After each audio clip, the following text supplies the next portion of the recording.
আসসালামু আলাইকুম। সোজা কথা অনুষ্ঠানে আপনাদের সবাইকে স্বাগত জানাই।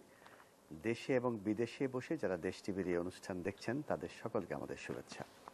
আমাদের আজকের অনুষ্ঠানের বিষয় উচ্চ শিক্ষা কমিশন।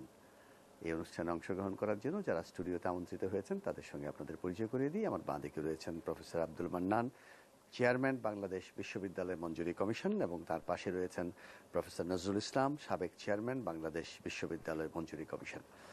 আমাদের আজকের অতিথি নির্বাচন খুব গুরুত্বপূর্ণ, কারণ দুজনেই বিশ্ববিদ্যালয় মঞ্জুরি কমিশনের সঙ্গে ঘনিষ্ঠভাবে যুক্ত ছিলেন, আরেকজন বর্তমানে চেয়ারম্যান।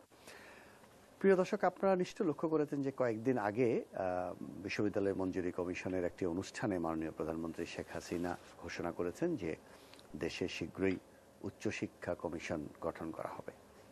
আমাদের মনে পড়ছে যে এর আগে বিশ্ববিদ্যালয় মঞ্জুরি কমিশনের পক্ষ থেকে বিভিন্ন সময়ে উচ্চ শিক্ষা কমিশন গঠনের ব্যাপারে দাবি জানানো হচ্ছিল, বারবার সরকারের দৃষ্টি আকর্ষণ করা হচ্ছিল, কিন্তু এতদিন এই ব্যাপারে কোনো সুচিন্তিত সিদ্ধান্ত আমরা জানতে পারিনি। এই প্রথম মাননীয় প্রধানমন্ত্রীর মুখে আমরা জানতে পারলাম যে সরকারের ব্যাপারে সিদ্ধান্ত নিয়েছে এবং একটা উচ্চশিক্ষা কমিশন গঠন হবে।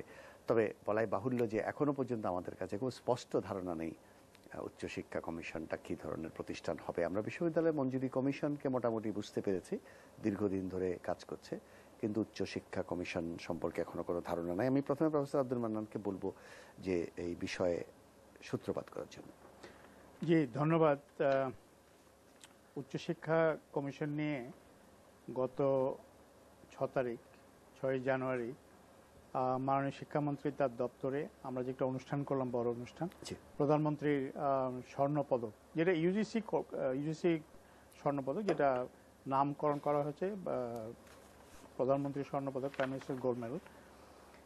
তিনি সেটি দিয়েছেন 162টি বিভিন্ন পাবলিক বিশ্ববিদ্যালয়ের সেরা ছাত্রদের দিয়েছেন, এবং তার বক্তৃতায় তিনি বিশ্ববিদ্যালয় মঞ্জুরি কমিশনকে হায়ার এডুকেশন কমিশনে রূপান্তর করার কথা প্রকাশ্যে প্রথমবারের মতো আমার জানার মতো আনুষ্ঠানিকভাবে। এখন এই জিনিসটিকে বুঝতে গেলে আমাদের একটু পিছনে ফিরে তাকাতে হবে। পিছনে ফিরে ইন দ্য সেন্স, প্রথমে আমি বলি হায়ার এডুকেশন কমিশন চেষ্টা করেছেন আমার আগে, আমি দায়িত্ব নেওয়ার আগে, আমি দায়িত্ব নিয়েছি গত মে মাসে 2য় সপ্তাহে 8 তারিখ। আমার আগে প্রফেসর আজাদ চৌধুরী খুবই চেষ্টা করেছেন, সম্ভবত প্রফেসর নজরুল ইসলামও চেষ্টা করেছেন, কিন্তু যে কোনো কারণে হোক সেটা হয় নাই। এখন আপনি নামটা দেখবেন ইউনিভার্সিটি গ্রান্টস কমিশন। বঙ্গবন্ধু তার 3.5 বছরের মেয়াদকালে যে কটি যুগান্তকারী কাজ করেছিলেন তার একটি হচ্ছে মঞ্জুরি কমিশন প্রতিষ্ঠা করা। 1973 সনে বিশ্ববিদ্যালয় মঞ্জুরি কমিশনটি প্রতিষ্ঠা করেন তিনি, অন্যান্য বিশ্ববিদ্যালয় আইনগুলোর 4টি বিশ্ববিদ্যালয় আইনের সাথে। এবং মঞ্জুরি কমিশন প্রতিষ্ঠা করার একটি প্রধান কারণ ছিল যাতে বিশ্ববিদ্যালয়গুলোকে সরকারের মুখাপেক্ষী হতে না হয়। বিশ্ববিদ্যালয়ের পক্ষ হয়ে মঞ্জুরি কমিশন সরকারের সাথে বিশেষ করে আর্থিক যে লেনদেন সেটার জন্য দেন দরবার করবে, বিশ্ববিদ্যালয়গুলো করতে হবে না। এটি বিশ্ববিদ্যালয় শিক্ষকদের বহুদিনের দাবি যে বিশ্ববিদ্যালয়কে শিক্ষা মন্ত্রণালয়ের অধীনস্থ একটি সংগঠন বা সংস্থা বা শিক্ষা প্রতিষ্ঠান যাতে না করে, সেটি বঙ্গবন্ধু উপলব্ধি করেছিলেন এবং কুদ্রুতা খোদা শিক্ষা কমিশনার এটি বলেছে, এবং তিনি যথার্থভাবেই এটি করেছিলেন। তখন বিশ্ববিদ্যালয় ছিল মাত্র 6টি, এবং এই 6টি বিশ্ববিদ্যালয়ের মধ্যে 2টি ছিল বিশেষায়িত, বাংলাদেশ কৃষি বিশ্ববিদ্যালয় এবং বুয়েট, আমাদের বিজ্ঞান ও প্রযুক্তি বিশ্ববিদ্যালয় ঢাকা। তো মঞ্জুরি মানে সরকার মঞ্জুরি দেয়, আর মঞ্জুরি কমিশন সেটি ইকুইটেবলি যার যতটুকু দেওয়া সম্ভব যাকে সেটি বন্টন করে দেয়। কিন্তু 73 থেকে 2014, 15, 16 যদি আমরা এখন ধরি, কিন্তু এখন বিশ্ববিদ্যালয় মঞ্জুরি কমিশনের যে কনস্টিটিউয়েন্সি এটি বিশাল হয়ে গেছে, ব্যাপক হয়ে গেছে। আমি একটু উদাহরণ দিয়ে বলি যে বিশ্ববিদ্যালয় মঞ্জুরি কমিশনের অধীনে এখন পাবলিক বিশ্ববিদ্যালয় 38টি আছে, যদিও 2-3টি এখনো চালু হয়নি পুরোদমে। 89টি সম্প্রতি 6টি যে অনুমোদন দেওয়া হয়েছে সেগুলি নিয়ে প্রায় 128-29টি প্রাইভেট পাবলিক বিশ্ববিদ্যালয় আছে। প্রাইভেট বিশ্ববিদ্যালয় কিন্তু বিশ্ববিদ্যালয় মঞ্জুরি কমিশন কোনো অনুদান দেয় না। সরকারি বিশ্ববিদ্যালয়কে বিশ্ববিদ্যালয় মঞ্জুরি কমিশন অনুদান দেয়। সুতরাং এখন মঞ্জুরি কমিশন যখন সৃষ্টি করা হয়েছিল, মঞ্জুরি কমিশনের কাজের পরিধি খুবই সীমিত ছিল, কিন্তু এই গত 40 বছরে মঞ্জুরি কমিশনের পরিধিটা অনেক ব্যাপক হয়েছে, তার কাজ বেড়েছে অনেক। কিন্তু তার ম্যান্ডেট আইনত দেওয়া তাকে যে ক্ষমতা 73 সনে যা ছিল 2015 সনে 2016 সনে একই আছে। আমরা কি করি, অনেক লোক আমাদের ভুল বুঝে কোনো একটি কিছু হলে তখন প্রশ্ন হয় মঞ্জুরি কমিশন কি করে। আমরা যে মঞ্জুরি কমিশন কিছু করে না, কারণ আমরা করার জন্য ম্যান্ডেটেড না। আমরা সরকারকে পরামর্শ দেই, শিক্ষা মন্ত্রণালয়কে পরামর্শ দেই, প্রধানমন্ত্রীর দপ্তর থেকে কোনো তথ্য জানতে চাইলে সেই তথ্যটা মঞ্জুরি কমিশন দিয়ে থাকে, আমরা ওই কাজটা করি। তো এখন এই বিশ্ববিদ্যালয় মঞ্জুরি কমিশনকে যে একটা কমিশনে রূপান্তর করতে হবে, সেটা আন্দোলন আমি বলবো না, সেটা চেষ্টাটা বহুদিন ধরে চলছে। এখন একটা জিনিস খেয়াল রাখতে হবে, কমিশন মানে হচ্ছে মাত্র এই মুহূর্তে 6 জন লোক, একজন চেয়ারম্যান আর 5 জন সদস্য।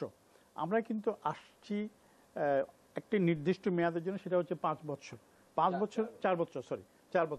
4 বছর পরে আমিও থাকবো না, মঞ্জুরি কমিশনের বাকি সদস্যরা থাকবে না, কিন্তু মঞ্জুরি কমিশন থাকবে, স্টাফরা থাকবে।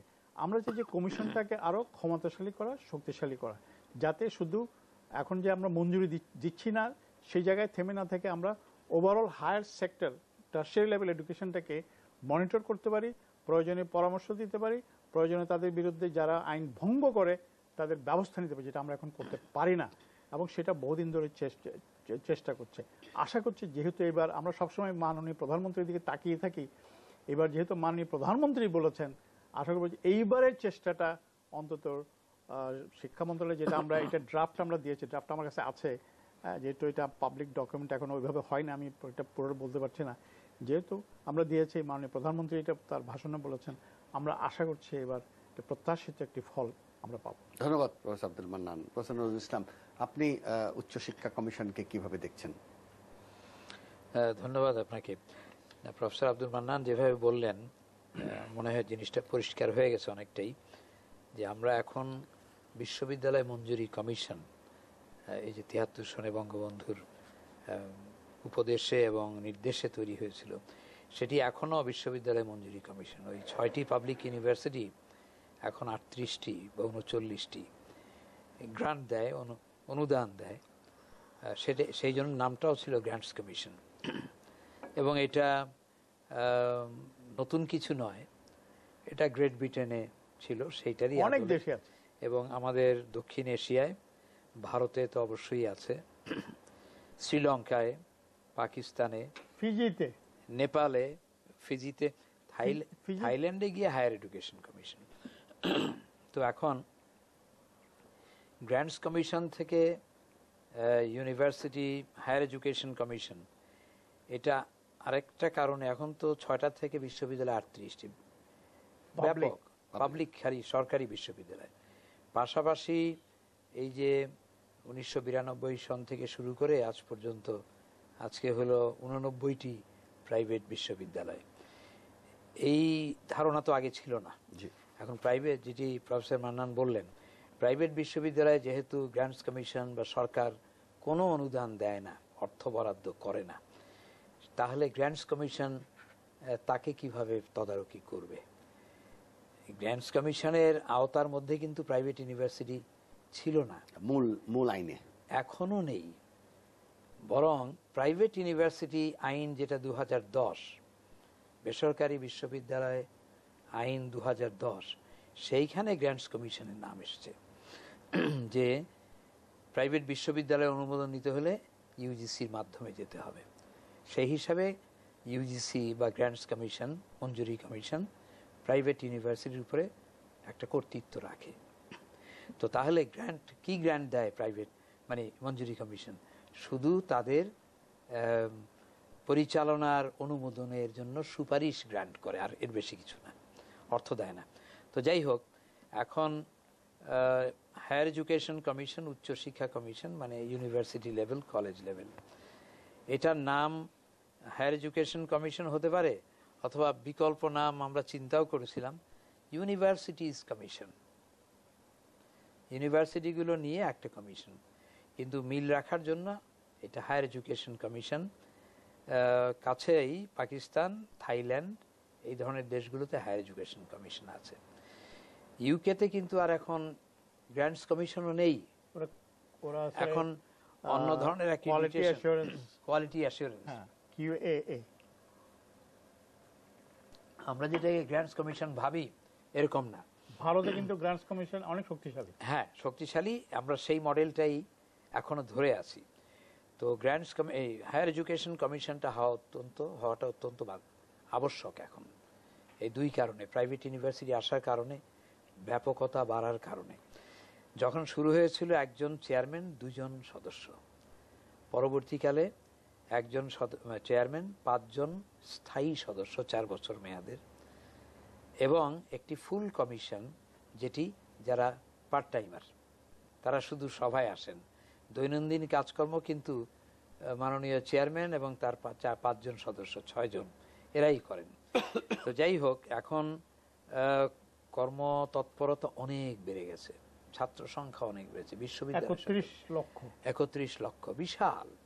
তো এখন এইগুলো দেখাশোনা করার জন্য সেটা গ্র্যান্টস কমিশন নাম হলেও কলেবর বাড়াতে হবে, আরও ভালো হায়ার এডুকেশন কমিশন করে এটা করতে হবে।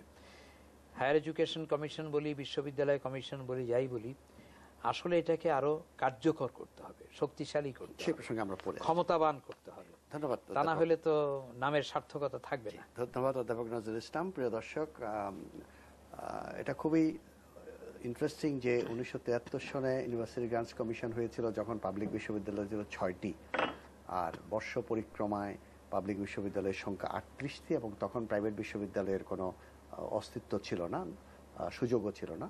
পরবর্তীকালে যখন আইন হয় প্রাইভেট বিশ্ববিদ্যালয়ে, তখন তারপর থেকে অনুমোদন দেওয়ার পরে পর্যন্ত 89টি প্রাইভেট বিশ্ববিদ্যালয় হয়েছে। কিন্তু অবাক লাগে যে শিক্ষা মন্ত্রণালয় সে যে প্রথম দিকে যে কাঠামো নিয়ে বিশ্ববিদ্যালয় মঞ্জুরি কমিশন পরিচালনা করেছে, তাতে সামান্য হয়তো কিছু পরিবর্তন হয়েছে, কিন্তু এতগুলো বিশ্ববিদ্যালয় বাংলাদেশে বেড়েছে, কিন্তু বিশ্ববিদ্যালয় মঞ্জুরি কমিশনের কাঠামো, আওতা, সদস্য, বাজেট এগুলো সেই পরিমাণে বাড়েনি। দীর্ঘদিন ধরে দাবি ছিল, আমি শুরুতেই বলেছিলাম, অবশেষে মাননীয় প্রধানমন্ত্রীর কাছ থেকে আমরা আশ্বাস পেয়েছি যে উচ্চশিক্ষা কমিশন হবে, এবং আমরা আশা করি যে উচ্চশিক্ষা কমিশন সেরকমভাবেই কাজ করতে পারবে এবং সে অবয়ব লাভ করবে। আমি প্রফেসর আব্দুল মান্নানের কাছে চাই, ইউনিভার্সিটি গ্রান্টস কমিশনের সঙ্গে উচ্চশিক্ষা কমিশনের কি কোনো এজেন্ডাগত দিক থেকে মৌলিক পার্থক্য থাকবে? প্রথমে আমি বলি যে আমাদের বর্তমানে বাংলাদেশে যে কটি ক্ষেত্রে একেবারে বিপ্লব সাধন হয়েছে, আমরা যদি বলি, সেটি হচ্ছে শিক্ষাক্ষেত্রে, প্রাইমারি থেকে একেবারে উচ্চশিক্ষা ক্ষেত্রে। বাংলাদেশের এখন 1/3 জনগণ, আনুমানিক 5.5 কোটি মানুষ শিক্ষায় আছে, সেটা প্রাইমারি হোক, মাদ্রাসা হোক, স্কুল হোক, কলেজ হোক, বিশ্ববিদ্যালয় হোক। এখন এই বিশাল একটি জনগোষ্ঠী, বিশ্বের কিন্তু খুব কম দেশে 5.5 কোটি লোক আছে। হ্যাঁ, বাংলাদেশের মতন একটা 56,000 বর্গ মাইলে 16 কোটি লোক, তার 5.5 কোটি লোক আবার শিক্ষায় আছে। সেই শিক্ষাকে ওভারসি করার জন্য একটি আমাদের মন্ত্রণালয় আছে। এখন মন্ত্রণালয়ে জনবল এবং তার যে কাঠামো, তার পক্ষে এই 5.5 কোটি মানে শিক্ষার্থীদের দেখভাল করা, মনিটর করা তাদের পক্ষে রীতিমতো অসম্ভব ব্যাপার। তারপরেও তারা করে না, যে তা না করলে তো মাসের বছরের পয়লা দিন বই পেত না, না করলে তো সময় মতো পরীক্ষার রেজাল্ট বের হতো না। তারা অক্লান্ত পরিশ্রম করেন, সে ব্যাপারে আমাদের কোনো সন্দেহ নেই।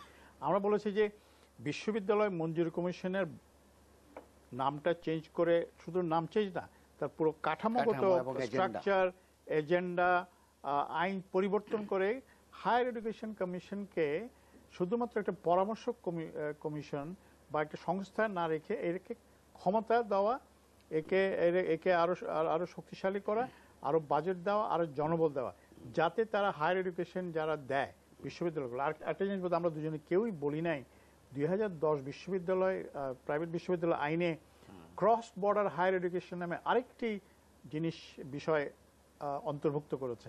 সেটা হচ্ছে বিদেশি কোনো বিশ্ববিদ্যালয়, এই মুহূর্তে আমার অফিসে 10টি বিশ্ববিদ্যালয়, বাইরের বিশ্ববিদ্যালয় এবং কলেজ এখানে ক্যাম্পাস খোলার জন্য অনুমোদনের জন্য প্রস্তাব দেওয়া আছে। তো আমরা এখানে স্থানীয় তাদের যে স্থাপনা, সেগুলি আমরা পরিদর্শন করি, কিন্তু ওখানে আমরা তার যে মূল জায়গায় যে স্থাপনাটা, যাদের হয়ে তারা ব্রাঞ্চ এখানে খুলতে চায়, তাদের ওখানে ঠিক আছে কিনা সেটা দেখার আমাদের কোনো উপায় নাই, একমাত্র সরজমিনে সেখানে যাওয়ার জন্য আমরা চেষ্টা করছিলাম। এখন পর্যন্ত সেটা সফল হই নাই। আমাদের কেউ আমাদেরকে বলেছেন যে কেন আপনারা তো ওয়েবসাইটে গিয়ে দেখতে পারেন, এবং ওয়েবসাইট সবসময় সত্য কথা বলে না, এটা আমরা কিন্তু এখন পর্যন্ত বুঝাতে পারি নাই।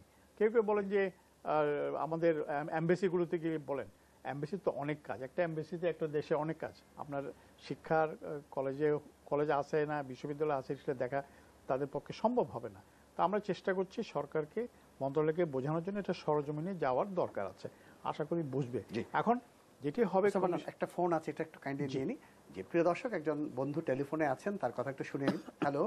জি, আসসালামু আলাইকুম। ওয়েলকাম সালাম, বলুন। আমি সম্মানিত চেয়ারম্যান স্যার এবং সাবেক চেয়ারম্যান স্যারের জানতে চাচ্ছিলাম। আমি একটা পাবলিক বিশ্ববিদ্যালয়ে চাকরি করি, বঙ্গবন্ধু শেখ মুজিবুর রহমান কৃষি বিশ্ববিদ্যালয় গাজীপুর। সহকারী পরিচালক অর্থ হিসাব শহীদুল হাসান। উচ্চশিক্ষা কমিশন যে হচ্ছে, এই মানে উচ্চশিক্ষা কমিশনের যে ইটা হবে, আইনটা হবে, বা সেই ক্ষেত্রে উচ্চশিক্ষা কমিশনের কি এরকম কোন চিন্তা ভাবনা আছে কিনা যে সকল বিশ্ববিদ্যালয়ের ফিনান্সিয়াল রুলস, তারপরে অ্যাডমিনিস্ট্রেশন রুলস, এগুলোর কি অভিন্ন কোনো নীতিমালা হবে কিনা, বা এইটার একটা প্রক্রিয়া আছে কিনা উচ্চশিক্ষা কমিশনের চিন্তাধারায়, বা উচ্চশিক্ষা কমিশনের যে প্রক্রিয়াটা হচ্ছে তার মধ্যে অভিন্ন নীতিমালা, পাবলিক বিশ্ববিদ্যালয় অভিন্ন নীতিমালা। ধন্যবাদ। আমরা আপনি আমাদের অনুষ্ঠান দেখতে থাকুন, আমরা এইসব প্রসঙ্গে আলোচনা করব। প্রফেসর মান্নান যা বলছিলেন আপনি। যে বলছিলাম না, স্পিকার যিনি কথা বললেন তার কথার একটু উত্তর দিয়ে নেই আমি। আমার কলিগ যিনি, এইসব নীতিমালাগুলো বিধিতে থাকে, এবং বিশ্ববিদ্যালয়ের সাহিত্য শাসন যদি আমরা মেনে নেই তাহলে কিছু বিধি আছে, এক একটা বিশ্ববিদ্যালয়ের বিধি এক এক রকম থাকবে। যেমন বঙ্গবন্ধু মেডিকেলের যে বিধি, অনেক বিধি আছে, সেটি কৃষি বিশ্ববিদ্যালয় বা বুয়েটের বিধির সাথে এক হবে না। কিন্তু আমরা কিছু জায়গায় এক ইউনিফর্ম একটা কমন জিনিস থাকতে হবে। যেমন আমি কথার কথা বলি, আপনি সাবজেক্ট পড়াবেন, বিষয় পড়াবেন।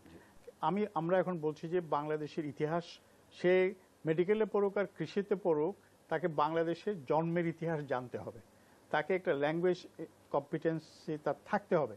এটি আপনি কোন বিশ্ববিদ্যালয়ে পড়ছেন, কোন স্কুলে পড়ছেন সেটা বড় কথা না, আপনি যে বিদ্যালয়ে গিয়েছেন সেটাই বড় কথা, এবং আপনাকে এই বিষয়গুলো পড়তে হবে। তারপর আপনি ডাক্তার হন, ইঞ্জিনিয়ার হন, অন্যান্য দেশে যেরকম আছে। সুতরাং এগুলো আছে। আর কমিশন হলে যেটি হবে, প্রথম হচ্ছে মনিটরিংটা অনেক শক্তিশালী হবে। কারণ এখন সব বিশ্ববিদ্যালয় জানে বিশ্ববিদ্যালয় মঞ্জুরি কমিশনের ক্ষমতা হচ্ছে আমাদের পক্ষে বা বিপক্ষে একটা রিপোর্ট মন্ত্রণালয়ে দেওয়া। তারপরে কি হয়, এটি আমাদের পক্ষে মনিটর করা সম্ভব না, আর ওই বিশ্ববিদ্যালয়গুলো পড়ে থাকে, আর মন্ত্রণালয় বলে যে আমাদের তো ভাই 1000টা কাজ। স্বাভাবিক, তারা তো স্কুল থেকে বিশ্ববিদ্যালয় ইউজিসি কোনো অ্যাকশন নিতে পারে না।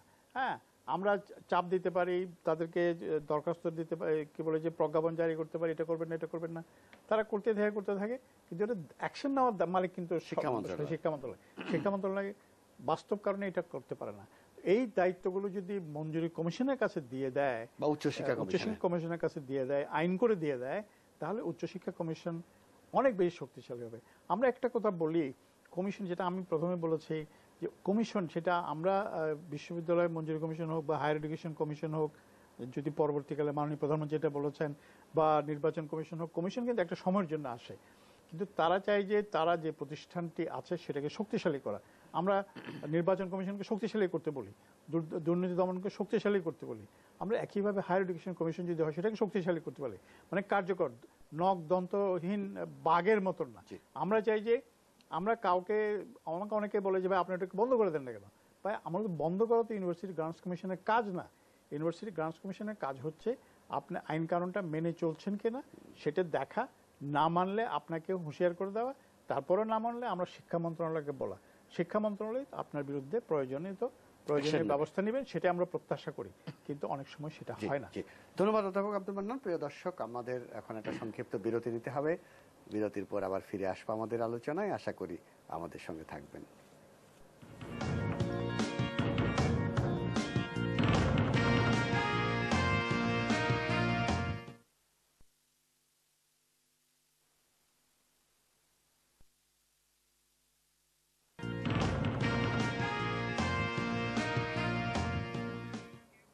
প্রিয় দর্শক, সোজা কথা অনুষ্ঠানে আপনাদেরকে আবার স্বাগত জানাই। আমাদের সঙ্গে থাকার জন্য ধন্যবাদ। আজকে আমরা আলোচনা করছিলাম উচ্চ শিক্ষা কমিশন সম্পর্কে। আমাদের সঙ্গে আছেন প্রফেসর আব্দুল মান্নান ও প্রফেসর নজরুল ইসলাম। আমরা প্রফেসর নজরুল ইসলামের কাছে আবার যাবো। যে কথাটা আমরা একটু আগে অধ্যাপক মান্নানের সঙ্গে আলাপ করছিলাম, এই উচ্চশিক্ষা কমিশনের সঙ্গে ইউজিসির গুণগত তারতম্যটা কোন কোন জায়গায় হবে? গুণগত তারতম্য বা হওয়া উচিত। হ্যাঁ, ইতিমধ্যে প্রফেসর মান্নান বলেই হ্যাঁ, ফেলেছেন। বলেছেন, জি, আপনি যদি সেটা হলো যে এখন তো শুধু মানে গ্রান্টস, মঞ্জুরিকৃত টাকা সেটা বন্টন করে পাবলিক ইউনিভার্সিটি এবং তাও পাবলিক ইউনিভার্সিটি হ্যাঁ, পাবলিক ইউনিভার্সিটি। আর প্রাইভেট ইউনিভার্সিটি বেলায় তাদের আবেদন সুপারিশ করে অনুমোদনের জন্য এবং বেশ কিছু জিনিস কিন্তু তদারকি করে। প্রাইভেট ইউনিভার্সিটি বেলায় কিছু তদারকি করে, কিন্তু মঞ্জুরি কমিশনের বর্তমান যে শক্তি সেটা দিয়ে এটা পুরোপুরি সম্ভব না বা আদৌ সম্ভব না। সেইখানে এটার জনবল এবং দক্ষতা এগুলো বৃদ্ধি প্রয়োজন। আর বড় জিনিস হলো যে সার্বিকভাবে উচ্চশিক্ষা সম্পর্কিত চিন্তা ভাবনা এটা করবে, স্ট্র্যাটেজিক প্ল্যান, মানে দীর্ঘমেয়াদী পরিকল্পনা শিক্ষা বিষয়ে, উচ্চশিক্ষা। এবং আরেকটা হলো যে পরিকল্পনার সাথে বাস্তবায়নের চিন্তা। আর যারা বাস্তবায়ন করছেন যেমন বিশ্ববিদ্যালয়গুলো, সেগুলোকে তদারকি করা এবং কিছুটা নিয়ন্ত্রকের ভূমিকা বাংলাদেশে প্রয়োজন। হ্যাঁ, হয়তো আইন মানছেন না, তাদেরকে আইন মানাবার চেষ্টা করা, এই ক্ষমতাটা থাকতে হবে, যেটি এখন বর্তমানে মন্ত্রণালয়ে। তো মন্ত্রণালয় যেটা প্রফেসর মান্নান বললেন, ওদের তো হাজার কাজ, এই এত লোকবল নেই, ওরা কিভাবে এই নিয়ন্ত্রণগুলো করবে এবং মান রক্ষা করবে। আমাদের এখন বিশ্ববিদ্যালয়ের সংখ্যা তো যথেষ্ট হয়ে গেছে, আরও হবে হয়তো। এখন সবচেয়ে জরুরি যে এই বিশ্ববিদ্যালয়গুলো যেন যথার্থ বিশ্ববিদ্যালয় হিসাবে গড়ে ওঠে, অর্থাৎ এর গুণগত মান সেইটা নিশ্চিত করা। এক সময় আমরা বলি, আমি তো ঢাকা বিশ্ববিদ্যালয়ের ছাত্র, প্রফেসর মান্নানও তাই, পরবর্তীকালে উনি চট্টগ্রাম বিশ্ববিদ্যালয়ের শিক্ষক, উপাচার্য ইত্যাদি ছিলেন। তো এই বিশ্ববিদ্যালয়গুলোর তো এক ধরনের মান তো ছিলই। এখন নানা কারণে, সংখ্যা বৃদ্ধির কারণে এই বিশ্ববিদ্যালয়, পাবলিক ইউনিভার্সিটিতেও তো ছাত্র সংখ্যা বেড়েছে, শিক্ষক সংখ্যা বেড়েছে, তাদেরও তো মান ঠিক রাখতে হবে। তো এই মানের দিকটা হলো অত্যন্ত জরুরি। সবাই এখন আমাদের এখন তো বর্তমান চেয়ারম্যান সাহেবকে তো বলবেনই, আমি যে সাবেক চেয়ারম্যান, দেখা হলেই লোকে বলে আপনাদের মঞ্জুরি কমিশন মান রক্ষায় কি কাজটা করছে। তো ওই একই কথা, যেটি করবার প্রয়োজন আমরা বোধ করি করা উচিত, কিন্তু ক্ষমতার অভাবের কারণে সেটা হয় না, জনবলের অভাবের কারণে হয় না। এটা যথার্থ শক্তিটা আনতে হবে। আমাদের দেশে কিন্তু যে কোনো ক্ষেত্রেই, শিক্ষা, স্বাস্থ্য অথবা আবাসন, গৃহায়ন, নগরায়ন, সব ক্ষেত্রেই নিয়ন্ত্রকের ভূমিকা তো একটা থাকতে হবে। এই যে ঢাকা শহর যেভাবে গড়ে উঠছে, এটা নিয়ন্ত্রণ করবে কে? রাজুক। মন্ত্রণালয় হলো গৃহায়ন মন্ত্রণালয়, কিন্তু নিয়ন্ত্রণের একটা ভূমিকা তো থাকবে একটা অর্গানাইজেশনে, সেইটা খুব জরুরি। আর যাবতীয় চিন্তা ভাবনা, যেমন আমাদের শিক্ষা নীতিটা হয়ে গেছে, অসাধারণ চমৎকার একটি কাজ 2010-এ। সেইখানে একেবারে প্রাথমিক থেকে শুরু করে উচ্চশিক্ষা, বিশ্ববিদ্যালয় পর্যন্ত সব বিষয়েই কিছু কথা বলা আছে, নীতিমালা। উচ্চশিক্ষার বেলাতেও কিছুটা আছে, সেটা আরও বিস্তৃত থাকা দরকার, যেটা মঞ্জুরি মানে বিশ্ববিদ্যালয় কমিশন বা হায়ার এডুকেশন কমিশন করতে পারে। এখন দেশের উন্নয়নের জন্য প্রাথমিক শিক্ষা যেমন অত্যন্ত জরুরি, উচ্চশিক্ষাও আবার জরুরি, গবেষণা জরুরি, নতুন নতুন জ্ঞান সৃষ্টি আমরা বলি না, সেটি তো বিশ্ববিদ্যালয় থেকে। শিক্ষক কোত্থেকে তৈরি হবে, অথবা সরকারি চাকুরে আমলা, সচিবরা কোত্থেকে তৈরি হবেন? ওই বিশ্ববিদ্যালয় থেকেই তো। আমরা যেটা শেখাবো তারা সেটাই তো শিখবেন। তো এই বিশ্ববিদ্যালয়ের মান সম্পন্ন বিশ্ববিদ্যালয় অত্যন্ত জরুরি, যেটির জন্য বিশ্ববিদ্যালয় কমিশন, উচ্চশিক্ষা কমিশন, এইটার ভূমিকাটা খুব অপরিহার্য। ধন্যবাদ প্রফেসর নজরুল ইসলাম। অধ্যাপক আব্দুল মান্নানের কাছে যাই। আপনি শুরুতে বলছিলেন যে অনেকদিন ধরে ইউজিসির পক্ষ থেকে এটা নিয়ে কথাবার্তা বলা হচ্ছিল, বিশেষ করে আপনার আগের টার্মে যিনি ছিলেন আজাদ চৌধুরী সাহেব, আমাদের এই অনুষ্ঠানেও একাধিকবার আমরাও লিখিত দিয়েছি এবং স্ট্র্যাটেজিক আমি বলছি যে এটা ধারাবাহিকভাবে বলা হচ্ছে। আমার প্রশ্নটা হলো, আমরা প্রায় 20 বছর ধরে চাচ্ছি, আমরা প্রশ্নটা হলো যে এই উচ্চশিক্ষা কমিশনের অবয়ব কিরকম হবে, তার এজেন্ডা কি হতে পারে, এগুলো নিয়ে বিশ্ববিদ্যালয়ের শিক্ষকদের সঙ্গে আনুষ্ঠানিক মত বিনিময় হয়েছে কখনো? না, এটার জন্য প্রথম বলে নেই, যেটা নজরুল সাহেব বললেন, ওনারা 2006-2026 এই পিরিয়ডের মধ্যে বাংলাদেশের উচ্চশিক্ষা কি মাত্রায় হওয়া উচিত, কি মানের হওয়া উচিত, কতটুকু যাওয়া উচিত, তার জন্য বিশ্বব্যাংকের অর্থায়নে strategic plan for higher education in Bangladesh একটি ডকুমেন্ট তৈরি করেছিল, অত্যন্ত সুন্দর ডকুমেন্ট, তার মধ্যে হয়তো কিছু বিষয় নিয়ে একটু বিতর্ক থাকতে পারে, কিন্তু সেখানেই বলা আছে সেই ডকুমেন্টে সেটা সরকার অ্যাকসেপ্ট করেছে যে এই কাজগুলো করতে হবে। তার মধ্যে একটি কাজ হচ্ছে বিশ্ববিদ্যালয় মঞ্জুরি কমিশনকে একটি হায়ার এডুকেশন কমিশনে রূপান্তর করতে হবে। এখানে যেই কথাগুলো বলা হয়েছে সেটা হচ্ছে কমিশনকে ক্ষমতায়ন, কমিশনের জনবল বৃদ্ধি, কমিশনের ম্যান্ডেটকে আরো সম্প্রসারিত করা। এখন আপনি যেটা বলছেন বিশ্ববিদ্যালয়ে শিক্ষকদের সাথে আলোচনা করা হয়েছে কিনা, এখানে শিক্ষকদের সাথে আলোচনা করার এমন খুব বেশি কিছু নাই। এখানে যে জিনিস আমি একটু বলি, ওই কৌশলপত্র তৈরি করার করবার সময় সময় কিন্তু ব্যাপক আলোচনা এই কৌশলপত্র কিন্তু এখন একটা রিভাইজড করা হচ্ছে। রিভাইজ যেহেতু সলিউশন হয়েছে, সরকার মনে করছে যে এর মধ্যে অনেক পরিবর্তন হয়েছে, আমরা নতুন একটা কৌশলপত্র তৈরি করি, সেটির কাজ চলছে। কারণ এখন অনেক কিছু পরিবর্তন হয়েছে, আমরা আন্তর্জাতিকভাবে অনেক ক্ষেত্রে অগ্রসর হয়েছে, অনেক ক্ষেত্রে পিছিয়ে আছি। কিভাবে আমরা মিলেনিয়াম ডেভেলপমেন্ট গোলটাকে আরো দ্রুততার সাথে বাস্তবায়ন করতে পারি, আবার এই গোলটা বাস্তবায়ন করার পরে এসডিজি যেটাকে বলি সাস্টেইনেবল ডেভেলপমেন্ট গোল, সেটা করতে পারি। এগুলোকে নিয়ে আবার এই ডকুমেন্টটাকে আবার আপডেট করা হচ্ছে, সেখানে একই কথা বলা হচ্ছে। সুতরাং এটা যে আমি বলছি বা আজাদ চৌধুরী বলছেন বা নজরুল সাহেব বলছেন তা না, এটা একটা ধারাবাহিকতা আছে। এবং এখানে শিক্ষকদের যে ব্যাপারে আলোচনার ব্যাপারে সরাসরি আলোচনায় কিন্তু যারা করছেন সবগুলো কিন্তু ইউনিভার্সিটির শিক্ষকরাই করছেন, তাদেরকে আমরা নিয়েই। কারণ বিশ্ববিদ্যালয় মঞ্জুরি কমিশনের এখন জনবল খুবই সীমিত।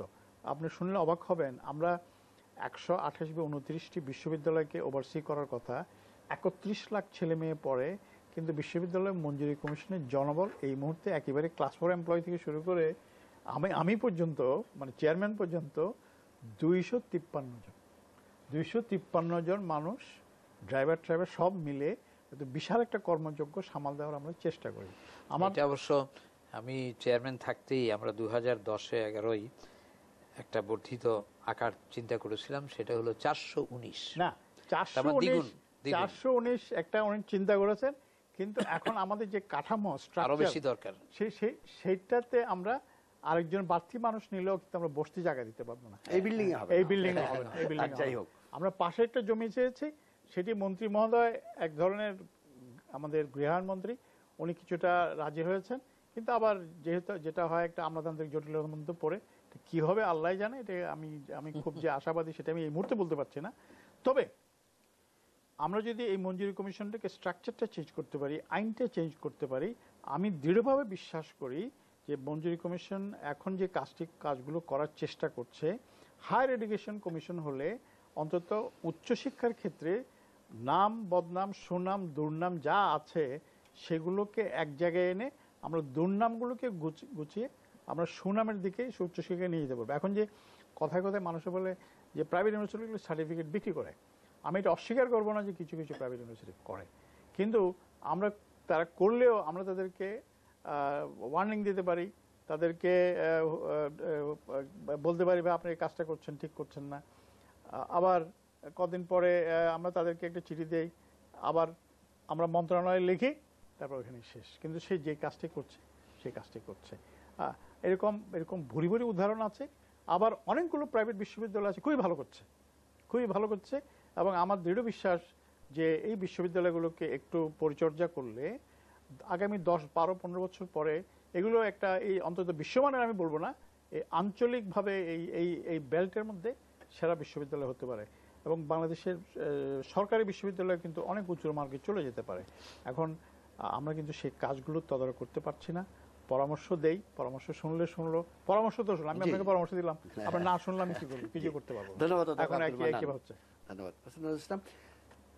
এখনো পর্যন্ত পুরো উচ্চশিক্ষা কমিশনটা প্রাথমিক অবস্থায়, যতটা আমরা আলোচনা থেকে জানতে পারলাম, একটা কনসেপ্ট নোট তৈরি হয়েছে, প্রফেসর মান্নান বলছেন এখনো পাবলিক ডকুমেন্ট নয়, এটা মিনিস্ট্রিতে গেছে, মিনিস্ট্রিও এটা নিয়ে অনেক গবেষণা করবে। এরকম একটা পরিস্থিতিতে বিশ্ববিদ্যালয় পর্যায়ে বা বিশেষজ্ঞ পর্যায়ে একটা মত বিনিময়ের সুযোগ হতে পারে না, যে আরো ইনপুট নিয়ে এটা তো বিশ্ববিদ্যালয় মঞ্জুরি কমিশন দিয়েছে, একটা জাতীয় কনফারেন্স করে বিশ্ববিদ্যালয় লেভেলের যে উচ্চশিক্ষা কমিশনকে এফেক্টিভ করতে হলে কি কি তার এজেন্ডা হওয়া উচিত, তার ম্যান পাওয়ার কি হওয়া উচিত, তার আর আইনে কি থাকা উচিত, তার শক্তি কি হওয়া উচিত, এগুলো একটু আলোচনা করলে সরকারকে ভালো পরামর্শ দেওয়ার সুযোগ হতো না একটা? অবশ্যই। আর আমি আপনি আলোচনায় যাওয়ার আগে একজন বন্ধু টেলিফোনে আছেন, তার কথাটা শুনে নিই, তারপর আপনাকে দিচ্ছি ফ্লোর। হ্যালো, হ্যাঁ বলুন। হ্যালো, আসসালামু আলাইকুম। ওয়ালাইকুম আসসালাম। আমি গুলশান থেকে নাইম বলছি। জি বলুন। জি, আমি একজন অভিভাবক বলছি। জি। তো এখানে দেখা গেছে বাংলাদেশে কতিপয় প্রাইভেট ইউনিভার্সিটির মধ্যে জি গ্রেডিং এবং সিজিপির মধ্যে বৈষম্য রয়েছে। জি যেমন আমরা জানি ইউজিসির আইন অনুসারে জি 40-এ পাস ধরা হয়। জি 40-এ পাস, কিন্তু কিছু কিছু প্রাইভেট ইউনিভার্সিটি আছে যেখানে দেখা যাচ্ছে। ধন্যবাদ আপনাকে থামাতে হচ্ছে আমার। আমরা ঠিক এই ধরনের বিষয় নিয়ে আজকে আলোচনা করছি না, এটা খুব গুরুত্বপূর্ণ বিষয়, কোনো সন্দেহ নেই। যখন আমরা প্রাইভেট বিশ্ববিদ্যালয় নিয়ে আলাদাভাবে আলোচনা করব, শিক্ষার মান নিয়ে, তখন আমরা এগুলো আসবো। তবে এই যে উচ্চশিক্ষা কমিশনের কথা বলা হচ্ছে, এই জিনিসগুলো উচ্চশিক্ষা কমিশন অ্যাড্রেস নিশ্চয়ই করবে, যে বিভিন্ন পাবলিক বিশ্ববিদ্যালয়ের গ্রেড দেওয়ার সিস্টেম কি, ঠিক যেটা বিধিবিধানে আছে সেটা মেনটেন করছে কিনা, এগুলো তদারকি তারা করবেন। তবে আজকে আমরা সেরকম কোনো স্পেসিফিক বিষয় নিয়ে আলোচনা করবো না। প্রফেসর নজরুল, যেটা বলছিলাম তাকে। হ্যাঁ, সেটা হলো যে উচ্চশিক্ষা কমিশন করবার আগে আরো ব্যাপক আলোচনা এটা অবশ্যই হতে পারে এবং হওয়া উচিত, যেহেতু এটা প্রাথমিক অবস্থা। একটা হলো ওই যে কৌশলপত্র, যেটা 2006 ওই সময় একবার করা হয়েছিল। এখন যেহেতু নতুন ভাবে এটাকে সাজানো হবে, এর ভিতরে সাজাচ্ছে কিন্তু শিক্ষকরাই। হ্যাঁ, শিক্ষকরাই, এবং এটা আরো আলোচনা হতে পারে বিশ্ববিদ্যালয়ের শিক্ষকদের, ছাত্রদের সাথে এবং বিশেষজ্ঞদের সাথে। এটা আলোচনা যত হবে তত একটা সময় সীমার মধ্যে, যে একেবারে অনিশ্চিত কিছু না, হয়তো আগে 3 মাসের মধ্যে, 6 মাসের মধ্যে, মানে চূড়ান্ত করার আগে কিছু ইনপুট দেয়া, এটা দেওয়া উচিত। যেরকম শিক্ষানীতি যেভাবে আলোচনার মাধ্যমে হয়েছে, এটা আরেকটা হচ্ছে অ্যাক্রিডিটেশন কাউন্সিল। অ্যাক্রিডিটেশন কাউন্সিল তো আরো এটা কি উচ্চশিক্ষা কমিশনের পার্ট হবে? না, এটা আলাদা একটা বডি। এবং কদিন আগে আমরা একদম cross section of educationist vice চ্যান্সেলরদের নিয়ে একটা সভা করেছি, যেখানে মাননীয় শিক্ষামন্ত্রী ছিলেন এবং বাংলাদেশে আমরা শিক্ষাবিদ বলে যাদেরকে বুঝি তাদের বেশিরভাগই সেখানে উপস্থিত ছিলেন, তাদের মত দিয়েছে। ব্যাপার হলো কি, এই অ্যাক্রিডিটেশন কাউন্সিল এটাও কিন্তু গত 15 বছর ধরে আলোচনা হচ্ছে। এটা তো হোক, কিন্তু বেশি দিন যেন না হয়, এখন হয়ে যাওয়া উচিত। অ্যাক্রিডিটেশন কাউন্সিলটা হওয়া উচিত। সেটা নিয়ে আবার অনেকের বিতর্ক থাকতে পারে, বিতর্ক সব বিষয়ে থাকতে পারে, এবং যেটা আন্তর্জাতিকভাবে গ্রহণযোগ্য, অন্যান্য দেশে যেভাবে আছে সেভাবেই হবে। আমরা একবারে নতুন কিছু তো করছি না। আর উচ্চশিক্ষা কমিশন এটাও নতুন কিছু না। তো এখন এই উচ্চশিক্ষা কমিশনের ব্যাপারে একটা মহল থেকে কিছু আপত্তি আসতেই পারে। সেটা এই জন্য যে আমরা ধরে নিয়েছি, আমরা দাবি করি বা আমরা প্রস্তাব দিই, এটা খুব শক্তিশালী হবে। শক্তিশালী হওয়া মানে এর কর্তারাও বেশ উচ্চ পদমর্যাদার হবেন। এখন যদি 2-1টি দেশের মডেল আমরা চিন্তা করি, তাহলে এর চেয়ারম্যান হবেন একজন পূর্ণ মন্ত্রীর পদমর্যাদায়। এখন শিক্ষকরা পূর্ণমন্ত্রীর পদমর্যাদায় যাবেন, এটা কিন্তু অনেকে পছন্দ করে না। এই প্রশ্নগুলো আসবে এবং সদস্যরাও হবেন সেই রকম। তো এখন দেশের যেটি আমরা বললাম, শুনলাম 30 লক্ষ, 31 আরো বাড়বে, প্রতিদিন বাড়ছে, বিশাল। এটা নিয়ে চিন্তা ভাবনা, এর ব্যবস্থাপনা, এর নিয়ন্ত্রণ, এর মান উন্নয়ন, এই নিয়ে ভাববার জন্য তো একটা শক্তিশালী কমিশন থাকতেই হবে। এখন উচ্চশিক্ষা কমিশন বলি, আর যে নামেই ডাকি উচ্চশিক্ষা কমিশন বলাই ভালো, অন্য দেশের সাথে মিল হয়, এবং এটা আলোচনার মাধ্যমে হবে, এবং যত তাড়াতাড়ি হয় ততই ভালো। উচ্চশিক্ষা কিন্তু আমাদের অত্যন্ত দ্রুত গতিতে, আমি এখানে একটা কথা বলি, আপনি দেখেছেন এটা, যে আমাদের কমিশনে এই মুহূর্তে কর্মকর্তা কর্মচারী, কমিশনের সদস্যরা 6 ঘন্টা 8 ঘন্টা ডিউটি করে না, কোনো কোনো ক্ষেত্রে 10 ঘন্টা ডিউটিও তারা করে, রাত সন্ধ্যা অবধি করে, বন্ধের দিন করে।